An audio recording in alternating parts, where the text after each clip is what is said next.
¿Cómo están? Yo soy Carlos Zambrano y este espacio para hablar de literatura se llama El Mal Lector. Hoy quisiera compartir con ustedes algunas ideas sobre la novela Los demonios de Fyodor Dostoyevsky, decimocuarta novela publicada por Dostoyevsky en 1872. Ya había publicado muchas de las importantes novelas por las que lo conocemos: Crimen y Castigo, El Idiota, novelas como Memorias del Subsuelo, estaban ya publicadas. De hecho, le quedaban algunas pocas novelas a Dostoyevsky antes de fallecer en el año 1881, ¿no? Si tenemos en cuenta que Los Hermanos Karamazov se publica en 1880, es una de las últimas novelas que publica Dostoyevsky, Los demonios. Vamos a hacer un recorrido por esta novela alrededor de algunos puntos muy concretos, ¿no? Primero quisiera analizar la trama, acercarme brevemente a la trama, de qué trata una historia como esta. También me gustaría analizar algunos personajes o hacer un breve repaso muy rápido por algunos personajes importantes dentro de la amplia variedad de personajes que presenta una novela como Los demonios. Después me gustaría también plantear algunos apuntes sobre el narrador. Creo que es algo importante, un elemento importante en una novela como Los demonios. El narrador es un narrador muy particular. Vamos a también entrar en ese punto en tercer lugar.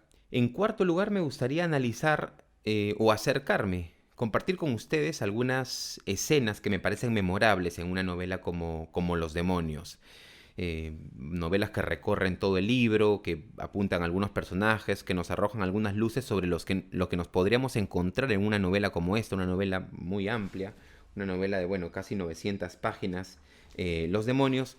Y finalmente llegar, en quinto lugar, a algunas conclusiones, ¿no? Algunas conclusiones con ustedes acerca de qué me ha parecido en general una novela como esta, cuáles han sido mis impresiones, si desde mi perspectiva es una lectura recomendable para, por ejemplo, iniciar con Dostoyevsky, y cuál es el lugar que puede tener en relación con alguna de las escenas más, alguna de las novelas más importantes que tiene, como por ejemplo Crimen y Castigo o El Idiota, ¿no? Que son otras novelas importantes de Dostoyevsky. Vamos entonces a iniciar un poco el recorrido por algunas ideas sobre esta novela. ¿De qué trata Los demonios? ¿Cuál es el argumento en términos generales?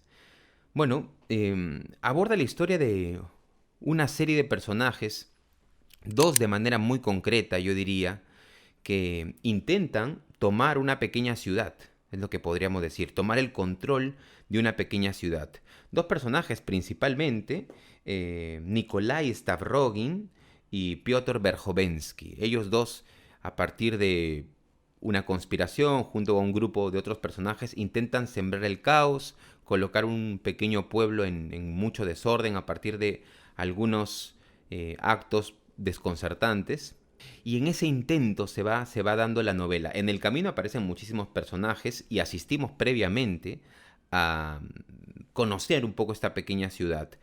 Desde el punto de vista social, desde el punto de vista político, por ejemplo, hay otro grupo en esa pequeña ciudad encabezado por, bueno, o integrado por otro personaje, ¿no? Que es Stefan Trofimovich Verhovensky, y es una ciudad en donde la vida política se da de manera bastante apacible, se discuten ideas para futuras reformas, futuros cambios, son personas bastante mayores. La novela da a entender que tal vez en la juventud esas discusiones para el cambio social se dieron de manera más apasionada, pero que llegado el punto en que la novela inicia, ya son una generación más bien un poco de salida. Y es en este contexto en donde vamos a percibir cómo estos dos personajes, Nikolai Stavrogin y Piotr Verhovensky, se instalan para sembrar un cambio más radical, ¿no? Con decisiones muy radicales, incluida la violencia, con debates de muchísima profundidad en varios aspectos, el político, inclusive el religioso. Por supuesto que toda esta intromisión de estos dos hombres en este pequeño pueblo ruso se da en un contexto, y la novela también aborda ese recorrido.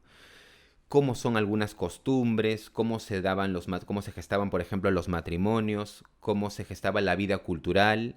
Todo esto entra dentro de la novela, pero yo diría que una buena manera de resumirlo sería la historia de cómo se va gestando una conspiración a través de distintos medios, células, personas que llegan del extranjero, porque también hay que decir que estos dos hombres, que son tanto Nikolai como Piotr, se han formado fuera de Rusia, se han formado en Europa, y ahí también hay un trasfondo ligado a la formación o al peligro, entre comillas, al gran peligro que embargaba o que veía el narrador, o que veía el mismo Dostoyevsky, en relación a la formación en Europa, ¿no? Una formación que exacerbaba ideas y que cuando se llegaba con esas ideas a Rusia podían ponerla en peligro, ¿no? En peligro político, social, etcétera. De esto trata Los demonios, de la historia de la preparación de la toma de un pequeño pueblo, de una pequeña ciudad, colocarla en el caos y sembrar a partir de eso un nuevo orden, gestar una revolución, ¿no? Yo diría que ese es el argumento de Los demonios, y de hecho el título Los demonios parte muchísimo de ahí. Ha surgido aquí también el equívoco o la confusión acerca del título de la novela, ¿no? Que muchos llaman Los endemoniados, en relación a estos personajes poseídos por las ideas occidentales, en el sentido de que son endemoniados porque son poseídos por las ideas, pero el título Los demonios se refiere más bien a las propias ideas. Son esas ideas las que parecen tener vida propia, instalarse, introducirse en personajes y a partir de allí hacerlos actuar de manera muy radical. De hecho, la novela con una nota, con un epígrafe, en el que se hace alusión a ese capítulo de los cerdos, ¿no? En el que los cerdos son poseídos por unos demonios. Se anuncia aquí en Lucas 8. Bueno, eso en lo que respecta a la trama de los demonios. Esa es la historia que aborda. En segundo lugar, vamos a ver un poco los personajes que se plantean en esta novela. Es una novela que tiene muchísimos personajes. Algunos aparecen en un momento y después no tienen ninguna relevancia, y aquí habría que ir colocando algunos apuntes, ¿no? Muchos de los personajes que aparecen no tienen realmente una sustancia muy propia. Algunos personajes van desapareciendo, van tomando un lugar secundario conforme la novela avanza. Yo diría que hay 5 personajes centrales. 5 personajes a los que uno recuerda en la novela, ¿no? El primer personaje, que además es el primero que aparece en el libro, es Stefan Trofimovich Verhovensky. El que mencionaba es un hombre que en algún momento estuvo muy cerca a la política, al cambio social, pero ya con los años parece estar un poco más adormecido. Todavía esperando que algo cambie en su sociedad, pero no teniendo un rol muy protagónico, más bien muy involucrado con los círculos de discusión o de lejos, bueno, un rol bastante pasivo.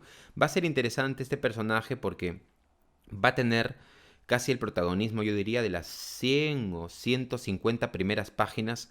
Vamos a acompañar a este personaje, Stefan Trofimovich Verhovensky, un poco representando la antigua generación, la generación anterior, ¿no? Que buscaba algunos cambios en Rusia.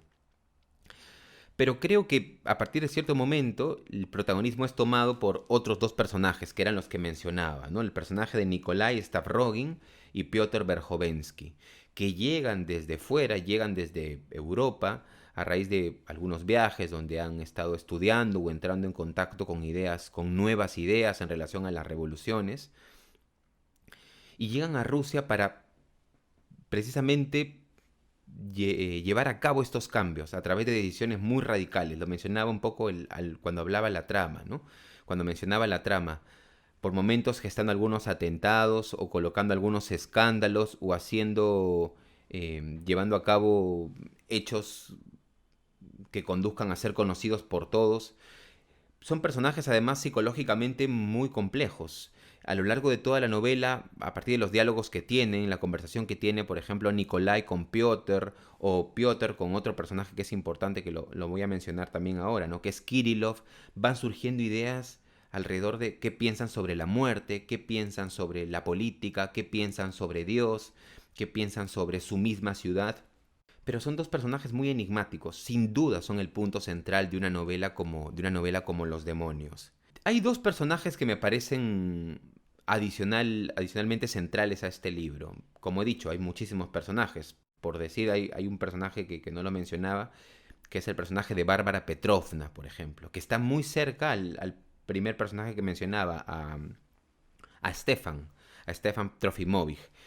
En el caso de Bárbara Petrovna, ella parece ser una especie de mecenas, de persona que apoya a través, a través del dinero a ciertos grupos culturales, con ideas de discusión que no llegan a materializarse, más bien una mujer que gusta estar mucho en ese entorno, que tiene un lugar importante en la ciudad, pero en cuyo caso, digamos, el dinero o las discusiones no parece llevar a ningún cambio radical.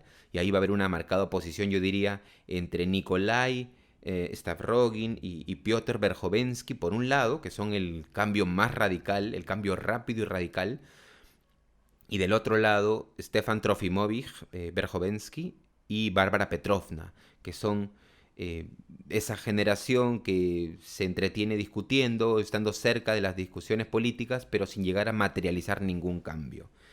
Ahora, yo decía que había dos personajes que también son importantes en esta novela, en Los Demonios. Por un lado, me parece importante el personaje de Kirillov. Kirillov es un hombre que está junto al movimiento de Piotr eh, y de Nikolai Stavrogin. Es un personaje que tiene ideas bastante complejas también, sobre todo en relación a la vida. Es un personaje cuya arma principal parece ser que tiene siempre, va a poder tener siempre el suicidio a la mano. Y lo pone bajo el servicio de la revolución que pretenden hacer Nikolai y Piotr. Asistimos a muchas de las discusiones que tiene también sobre la muerte, sobre Dios. Probablemente el personaje que tenga los diálogos más interesantes en relación a Dios sea el personaje de Kirillov. Y por otro lado está el personaje de Shatov, que también es un personaje que se va poco a poco acercando a las ideas que tienen tanto Nikolai como Piotr, y un personaje que tiene un final realmente llamativo por lo violento que es este final. Y una de las mejores escenas, además de la novela, me parece transcurre a través del personaje de Shatov, de un encuentro que él tiene con una, bueno, con una mujer que había sido su esposa, ¿no? Entonces me parece que son personajes importantes, Stefan Trofimovich y Bárbara Petrovna. Por otro lado, Nikolai Stavrogin y Piotr Verhovensky encarnando las ideas radicales, y Kirillov y Shatov como personajes que orbitan estas ideas radicales desde diferentes puntos. Yo diría Kirillov desde la seguridad de que hay que hacer algo radical en relación con su propia vida para llegar a un cambio, y el personaje de Shatov en la incertidumbre, pero finalmente adhiriéndose a las ideas de Nikolai y de Piotr. Eso en lo que respecta a los personajes. Hay muchísimos otros personajes, por supuesto, pero yo diría que hay que, durante el trayecto de lectura, hay que prestarle especial atención a los que he mencionado. Voy a mencionar ahora un tercer aspecto que es el narrador de la novela, el narrador de Los Demonios. ¿Cómo es este narrador? Bueno, hay muchas maneras en las que se puede contar una novela. Por supuesto, se puede contar desde el narrador omnisciente, desde la tercera persona, desde la primera persona, alguien mencionando hechos que a uno mismo le acontecieron. En el caso de la novela Los Demonios, está contado en forma de crónica, es decir, una reconstrucción de hechos que ya pasaron. Y eso es importantísimo porque cuando asistimos a la novela, el narrador, la voz del narrador nos dice que ha estado él en la ciudad durante el periodo en el que transcurrieron todos estos hechos de descontrol y de violencia, por momentos de anarquía, de desconcierto en esta pequeña ciudad. Todo eso ya parece haber pasado, parece haber ocurrido, y ha sacado algunas conclusiones. Entonces, eso es importante porque durante todo el trayecto de narración, salvo algunas partes muy específicas que también voy a mencionar, el narrador nos dice constantemente, ahora ya ha pasado todo y ahora puedo ver con claridad lo que entonces no veía. Y esto nos genera a los lectores cierto desconcierto y cierta intriga también. Por momentos nos dice también, este personaje, tal personaje que apareció, no sabíamos entonces lo que haría después. Así que, en el momento en el que lo conocimos, actuamos de esta manera. Y esa relación ambigua del narrador, conociendo, ya asimilando lo que había ocurrido en el pasado, le da una peculiaridad a la novela. A mí me parece uno de los puntos altos esa elección. Ahora, también es verdad que hay momentos en donde esa voz narrativa tan atractiva, que es la voz del cronista, no se sostiene porque llega a espacios que sería imposible abordar para un personaje, para un narrador testigo o un narrador cronista. Sería un poco forzado decir que por vías de algunas investigaciones reconstruyó los hechos, porque hay escenas muy cerradas, ¿no? Hay escenas de dos personajes conversando en privado, por ejemplo. Bueno, y eso nos genera ciertas dudas respecto del narrador. Son momentos en los que hay cierto desconcierto, pero en general, la manera en la que está estructurada la novela se da a través por vías de la reconstrucción. Un último aspecto sobre este tema sobre ese tema del narrador. Lo del tema de la crónica, del formato de crónica, le da una peculiaridad, ¿no? La incertidumbre en la narración, la valoración desde el futuro, etcétera. Pero también a veces hace caer, me parece, al narrador en algunos vicios que pueden terminar exacerbando al lector. Es decir, el lector, ante ese tipo de elementos, cae un poco en la impaciencia. Por ejemplo, el narrador dice: ocurriría algo terrible, nosotros ya lo sabíamos y lo pasaré a mencionar, pero antes necesito mencionar todo esto. Y pasan 50 o 60 u 80 páginas de un elemento que no te lleva directamente a esa gran escena o esa escena de gran violencia o de gran desconcierto que el narrador apuntaba 80 páginas antes. Entonces, eso a mí me parece que es un desacierto de la novela, puede llegar a ser exasperante, sobre todo porque esto del narrador anunciando que algo muy violento o muy fuerte va a ocurrir es uno de los principales pilares de la novela. La novela sostiene su lectura a partir de el interés del lector en conocer qué es eso tan violento que va a ocurrir. De hecho, se sostiene muchísimo, y esto yo lo he visto también en muchas reseñas, que esa es la novela más violenta de Dostoyevsky. Se le da ese rótulo de la novela más violenta. Yo no estoy de acuerdo para nada en que es la novela más violenta de Dostoyevsky. Además, ¿qué significa eso? Que hay escenas de gran contacto físico fuerte. Me parece que mucho más violenta es una novela, por ejemplo, como Crimen y Castigo, o mucho más violenta también en algunas ocasiones es una novela como El Idiota.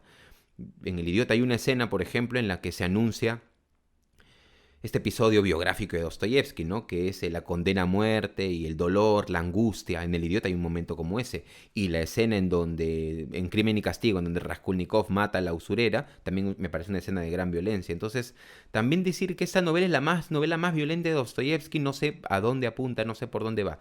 Es la novela que anuncia más violencia, que anuncia más intriga, pero muchas veces eso no se sostiene. Llega en algún momento, es verdad, llega en algún momento, pero me parece que es un punto no tan favorable esto del narrador anunciando, y no lo hace una vez o dos veces, lo hace 10 veces o más, ¿no? O más veces en la novela.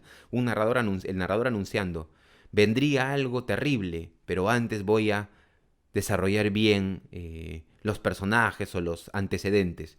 Y son muchas páginas que a un lector pueden terminarlo exasperando. Me imagino que un lector, por supuesto, de Dostoyevsky, que conoce cómo funcionan los mecanismos en Dostoyevsky, puede estar acostumbrado a este tipo de desplazamientos o de estrategias narrativas, pero en este caso me parece que puede llegar a ser exasperante. Y ese es un punto, me parece un punto débil de la manera de narrar. He mencionado que también hay un punto alto en este narrador.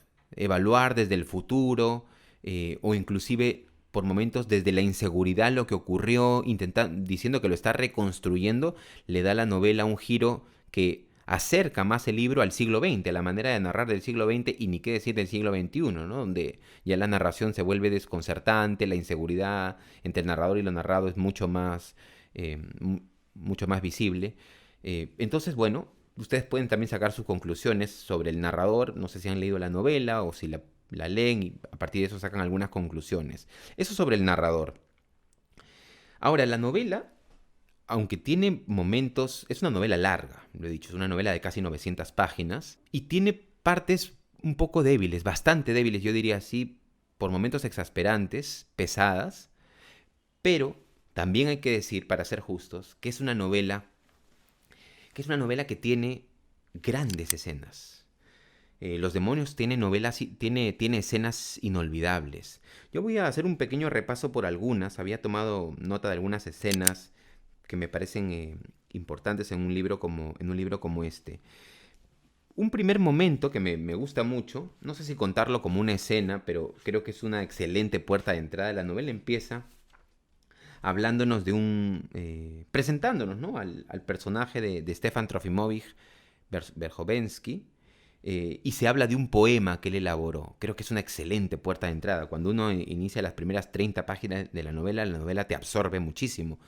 Te cuentan cómo era el poema de Stefan Trofimovich, porque lo que se dice es que él escribió hace muchos años un poema y que por ese poema empezaron a perseguirlo desde el punto de vista de lo político. Y se nos narra el poema y el poema en verdad parece ser inofensivo, ¿no? Voy a leer solamente una parte muy corta, ¿no? Dice, por ejemplo, dio la casualidad, esto bueno, en mi edición, la edición que tengo yo es de Alba en la página 20, dice, dio la casualidad de que justo entonces se produjo también la incautación en Moscú de un poema de Stefan Trofimovich, el cual lo había escrito 6 años antes de todo aquello, en Berlín, durante su primera juventud. Copias de ese poema se habían difundido en un círculo formado por 2 aficionados y un estudiante. Ese poema yace ahora mismo encima de mi mesa. Se trata de una copia manuscrita reciente, magníficamente encuadernada en marroquín rojo, que me envió hace apenas un año el propio Stefan Trofimovich, con una anotación de su propia mano. El caso es que no carece de inspiración y revela cierto talento. Es una obra extraña, pero entonces, más concretamente, en los años 30, se solían escribir cosas así. Se me hace difícil exponer el argumento, porque, a decir verdad, no entiendo una palabra. Viene a ser como una alegoría, con un formato lírico dramático que recuerda la segunda parte de Fausto. La escena se abre con un coro de mujeres, después hay un coro de hombres, después un coro de una especie de fuerzas y, para terminar, un coro de espíritus que todavía no viven pero arden en deseos de vivir. Bueno, eso es solamente una parte, porque en la página siguiente, yo aquí bueno, no sé si se ve que lo tengo marcado, pero empieza la explicación, la descripción del poema y es una maravilla. Por ejemplo, es una excelente puerta de entrada y es una de las páginas, a pesar de que eso fue solamente iniciando la novela, que yo más recuerdo uno de los momentos que más recuerdo de una novela como esta. Después también hay otra escena que me gusta mucho, que está, bueno, en mi edición, en la página 372, que me parece también muy interesante, ¿no? Es una escena en la que los personajes, están llevando a cabo un paseo. Ahí está, me parece, Nikolai y está Piotr. También está Lisabeta, que es un personaje que también aparece en la novela. Y están haciendo una especie de paseo y de pronto se encuentran con una escena en una casa, que es un chico que se ha quitado la vida. Y la novela se detiene por un momento en la historia de este muchacho, ¿no? Y cómo así ocurrió este incidente tan violento. Cuando uno termina de leer la novela, en mi experiencia de lectura al menos, ese momento en el que todos ven ese suicidio de este muchacho, de este chico, cobra una fuerza especial teniendo en cuenta que dentro del grupo de los revolucionarios había un hombre que era Kirillov que se quería quitar la vida. Siempre me ha parecido muy llamativa esa escena al conectarla con el personaje de Kirillov, ¿no? Por ejemplo, aquí dice lo siguiente en relación a esa segunda escena que quería compartir con ustedes. La habitación del suicida estaba abierta y, desde luego, nadie intentó siquiera cortarnos el paso. Se trataba de un muchacho muy joven, que no pasaría de los 19 años. Debía de haber sido bastante guapo, con una abundante cabellera rubia, una cara perfectamente ovalada y una frente hermosa y despejada. Estaba ya rígido, y su menudo rostro blanquecino parecía de mármol. Había en la mesa una nota escrita de su propia mano, en la que pedía que no se culpara a nadie de su muerte y aseguraba que se había pegado un tiro por haberse fundido 400 rublos. En efecto, allí aparecía la palabra fundido. En las 4 líneas de la nota había 3 errores gramaticales. Este tipo de escenas eh, me parecen magistrales en una novela como Los demonios. Voy a continuar con un pequeño fragmento de este mismo muchacho, ¿no? Cuando se llega ya a entrar en contacto con la historia. Por ejemplo, continúa de la siguiente manera, algunas partes más adelante. Hasta entonces, siempre había sido un muchacho modesto y formal, pero al llegar a la ciudad, 3 días antes, no había acudido a ver a su pariente, se había alojado en el hotel y se había dirigido al club, con la esperanza de encontrar en un cuarto trasero algún taur ambulante o, al menos, una partida de stucoca. Pero aquella noche no había partida, ni dio con ningún taur. De vuelta al hotel, alrededor de la medianoche, pidió champán y cigarros habanos y encargó una cena de 6 o 7 platos. Pero se emborrachó con el champán y se mareó con los cigarros, así que no probó bocado de los platos que le habían servido y se acostó poco menos que inconsciente. Al despertarse a la mañana siguiente, fresco como una lechuga, se dirigió sin demora a un campamento gitano del que había oído hablar la noche anterior en el club y que estaba instalado al otro lado del río, en el arrabal, y no pisó el hotel en 2 días. Finalmente, la misma víspera se presentó bebido a eso de las 5 de la tarde y se acostó enseguida y estuvo durmiendo hasta las 10 de la noche. Al despertarse pidió una chuleta, una botella, uvas, papel, tinta y la cuenta. Nadie advirtió nada especial en él. Estaba tranquilo, sereno y amable. Debió de dispararse en torno a la medianoche, aunque resultaba extraño que nadie hubiese oído el disparo y que no hubiesen descubierto el cuerpo hasta aquel mismo día por la noche, cuando, después de llamar sin obtener respuesta, echaron la puerta abajo. Y después se empieza a desarrollar, después de esta escena se empieza a desarrollar eh, cómo encontraron la habitación de este muchacho. Entonces, es uno de los momentos que yo más recuerdo de una novela como Los demonios también. Pero es verdad que son escenas memorables, pero todavía un poco periféricas en el sentido de que no tienen relación principal con los personajes. Ya entrando un poco en algunas escenas importantes en relación a los protagonistas de la novela, que son de pronto Shatov o Nikolai o Piotr o Stefan Trofimovich, vamos a ir a una tercera escena que me parece importante, que es la escena en la que Shatov, que es uno de los hombres que está ligado a este movimiento revolucionario en esta pequeña ciudad de Rusia, ya ahí se encuentra con su esposa lo va a visitar después de muchos años en los que no han estado, en los que no han tenido contacto, ella lo va a ver.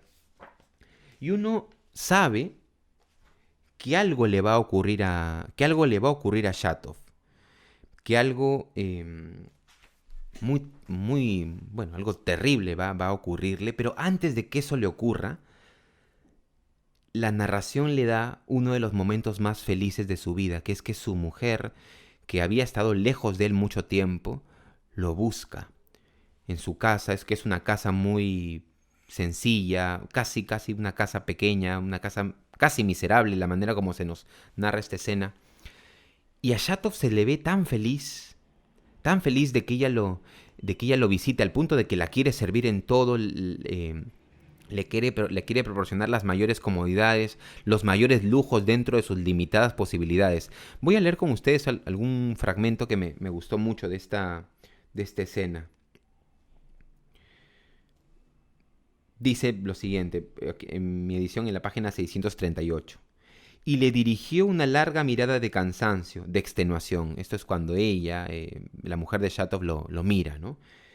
Shatov estaba enfrente de ella, al otro lado del cuarto, a 5 pasos, escuchando tímidamente, pero como con aire renovado, con una expresión radiante en la cara. Este hombre fuerte y rudo, siempre con el pelo erizado, se ablandó y se iluminó de pronto. Algo insólito, completamente inesperado, se agitaba en su espíritu. 3 años de separación, 3 años de ruptura matrimonial, no habían desterrado nada de su corazón, y es posible que todos los días, en esos 3 años, hubiera soñado con ella, con la criatura amada que una vez le había dicho «te quiero». Conociendo a Shatov, puedo asegurar que jamás se habría permitido, ni en sus sueños, pensar que una mujer fuera a decirle te quiero. Era pudoroso y apocado hasta la desmesura.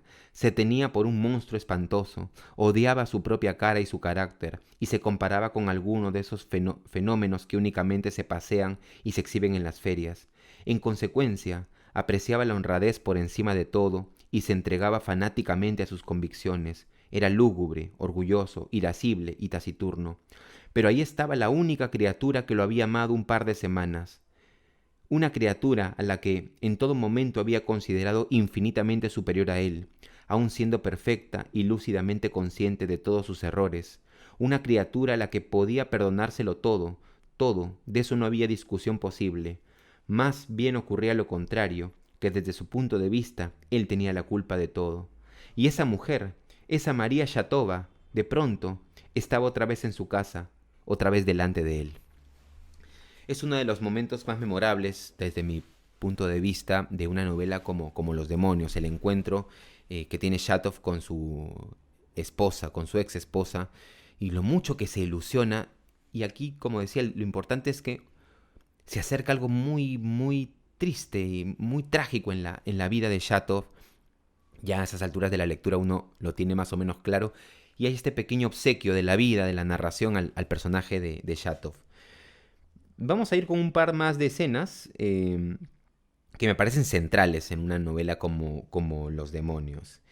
Me gustaría abordar aquí la conversación que tienen dos personajes centrales. Yo en mi edición esto está en la página 692. En la página 692 hay una conversación que me parece central, ¿no? Que es la conversación que tienen Piotr con Kirillov. Piotr con Kirillov. Es una conversación, como he mencionado, ¿no? Kirillov es un personaje en el que lo central es la figura de Dios, la existencia de Dios. Es el gran dilema de su vida. ¿Dios existe o no? Si Dios existe, parece decir, parece pensar, uno puede entregarse a la felicidad plena. Pero si Dios no existe, por vías de algunos razonamientos que él tiene, el hombre, según Kirillov, tiene la necesidad y el deber de ejercer su albedrío y de quitarse la vida perdiendo el temor a Dios, porque Dios no existe. Esas son algunas de las ideas que atormenta constantemente a Kirillov. Y por eso, como decía, Kirillov obsequia, regala su posible suicidio al movimiento revolucionario encabezado por Nikolai y por Piotr, dándoles a entender que, bueno, ellos pueden hacer lo que quieran y él puede echarse la culpa y desaparecer sin ningún problema. Claro que al final esto se problematiza mucho. También hay una escena memorable, que es la siguiente que voy a hablar, en donde Kirillov entra en una especie de dilema, ¿no? Pero repaso brevemente esta escena de la conversación que tienen Piotr Verhovensky con Kirillov. Esto es en la página 692. Por ejemplo, Kirillov le dice lo siguiente. Kirillov dice: «Por fin lo has entendido», exclamó Kirillov entusiasmado. «Entonces, si alguien como tú lo comprende, es que es posible comprenderlo. ¿Entiendes ahora que la salvación de todos reside en demostrar a cada uno esa idea? ¿Quién va a demostrarla? Yo. No entiendo cómo hasta ahora un ateo ha podido saber que Dios no existe y no matarse de inmediato. Reconocer que no hay un Dios y no reconocer al mismo tiempo que te has convertido en Dios es algo absurdo, pues de lo contrario te mataría sin remedio. Si lo reconoces, eres el rey y ya no te matas, sino que vivirás en la mayor de las glorias. Pero uno, el primero, tiene que matarse sin remedio, pues si no, ¿quién va a empezar y va a demostrarlo? Yo soy el que va a matarse sin remedio, para empezar y demostrarlo. Yo aún no soy más que un Dios contra mi voluntad, y soy un desdichado, porque estoy obligado a manifestar mi albedrío. Todos son infelices porque temen manifestar su albedrío. El hombre ha sido hasta ahora tan pobre y desdichado porque ha temido manifestar su albedrío en su grado más alto y solo ha actuado caprichosamente en lo más elemental, como un escolar. Yo soy terriblemente desdichado, pues temo de un modo terrible. El temor es la maldición del hombre. No es el único párrafo en el que Kirillov manifiesta sus ideas en torno a Dios. Y aquí hay un apunte importante también, que ocurre mucho en Dostoyevsky. Ustedes habrán notado estas repeticiones de oraciones, estas reiteraciones, estas oraciones largas, confusas, que se dan mucho en Dostoyevsky. Muchos de los personajes de Dostoyevsky tienen esta condición eh, emocional o ideológica de confusión, de desconcierto. Y por eso las oraciones cuando hablan se atropellan, ¿no? Son confusas. En el caso, por ejemplo, de Kirillov, estos dilemas alrededor de la existencia o no existencia de Dios. Piensen ustedes también, por ejemplo, en Crimen y Castigo, ¿no? En una novela como Crimen y Castigo, por ejemplo, también Raskolnikov haciendo los debates internos alrededor de qué decisión tomar, si matar o no matar a la usurera, si hacer algo, quedarse inerte, quieto. O por ejemplo en el caso del príncipe Mishkin, ¿no? En El Idiota, narrando él los hechos fuera de Rusia, las historias traumáticas a las que está ligado, ¿no? Como esto de culpar a este hombre y después no condenarlo a muerte. De por sí, este lenguaje se hace muy extraño porque muchos de los personajes de Dostoyevsky, de las novelas de Dostoyevsky, tienen esta condición confusa. Aquí podríamos hacer, por supuesto, una comparación que nos llevaría por otro lado, que es la comparación con Tolstoy y con la manera de narrar de Tolstoy o con la manera de narrar de Chekhov, que es por momentos mucho más mesurada, más controlada. En Dostoyevsky hay mucho descontrol. Por momentos la narración pareciese irse de las manos, o el lenguaje pareciese irse de las manos, extenderse y estar más cerca más bien a una relación más que narrativa poética o lírica, ¿no? Por eso me parece que a partir de esto de lo que decíamos de Kirillov, ¿no? Y su manera de hablar, desconcertante, larga, confusa, qué cerca está Dostoyevsky a la manera en la que se narra en el siglo XX. Esta forma de narrar atropellada, por supuesto, nos recuerda a otras maneras de narrar en el siglo XX, ¿no? Por momentos la manera en la que narra Kafka, por ejemplo, un cuento como Un artista del hambre, o la manera como narran escritores mucho más actuales, ¿no? Thomas Bernhard, por ejemplo. Esta narración atropellada, descontrolada, desconcertante, está mucho en Dostoyevsky y se va a poder ver en un personaje como el de Kirillov en Los demonios. Una última escena que me gustaría desarrollar es la conversación que tienen Nikolai con Tijón, que es una especie de ermitaño o de sacerdote, al que le dice algo que es central para la novela. Pero aquí habría que decir algo antes. En esta novela, en Los demonios, ese capítulo con Tijón, que es el último que está al menos en esta edición, en otras ediciones está en el medio, o digamos, en el 70% de la novela, llegando al 70%. Porque es un capítulo que se censuró en su momento, que desapareció, no estaba en la novela, después se recuperó, no hace muchos años, no hace muchas décadas se recuperó, y el capítulo se volvió a integrar a la novela. Lo que he revisado en otras ediciones es que el editor le pide a Dostoyevsky que se retire ese capítulo porque por el contenido que habría tenido ese capítulo de la confesión que tiene Nikolai Stavrogin con Tijón, podían complicarlos muchísimo en ese contexto. Entonces el capítulo se eliminó. Pero hoy está recuperado e insertado. Ahora la duda surge, ¿no? ¿Dónde colocar el capítulo? Porque el capítulo iba en el medio. Como decía, casi en el medio, ¿no? ¿Colocarlo en su lugar original o colocarlo al final? Cuando yo estaba leyendo el libro, tuve la duda de si pasar al final y continuar con la novela o dejarlo para el final. Bueno, yo decidí dejarlo para el final, ¿no? Dejarlo para el final, y el efecto de lectura de ese capítulo en la parte final ha sido demoledor. De hecho, demoledor para bien, quiero decir. De hecho, las últimas 100 páginas del libro, o las últimas 80 páginas del libro, son magistrales, tanto en el final de la novela, es decir, el final planificado por Dostoyevsky, en donde ocurre una serie de acontecimientos con el personaje de Nikolai. No quiero develar el final, pero es un final con una gran dosis trágica. El personaje de Nikolai y el personaje de Piotr son ahí centrales. Una escena muy fuerte, en donde se vuelven a ver además a Bárbara Petrovna. Una gran escena, el final original, pero además, leyendo el final de Tijón, de la confesión de Nikolai con Tijón, es también un segundo impacto, ¿no? Entonces, mi experiencia de lectura fue leer al final esa escena de la confesión, cuando Nikolai busca a Tijón, porque alguien, no recuerdo bien ahora qué personaje, después de hablar, me parece que es Piotr, o Kirillov, no recuerdo tan bien, pero después de conversar con Nikolai, recuerdo que alrededor de la página 500 o 600 le dice, anda, busca a Tijón, y Nikolai va y esa parte desaparece, ¿no? Bueno, esa parte vuelve en la parte final de la lectura. Entonces voy a compartirles una parte de esa conversación, sin entrar en demasiados detalles, pero que me parece importante. Yo lo tengo aquí, por ejemplo, en la página 767. En la página 767 tengo parte de esa confesión, es la que voy a leer, ¿no? Eh, entonces, bueno, es de la siguiente manera. Es una carta que le está escribiendo Nikolai a alguien, y ahí cuenta un poco lo que había hablado con el padre Tijón.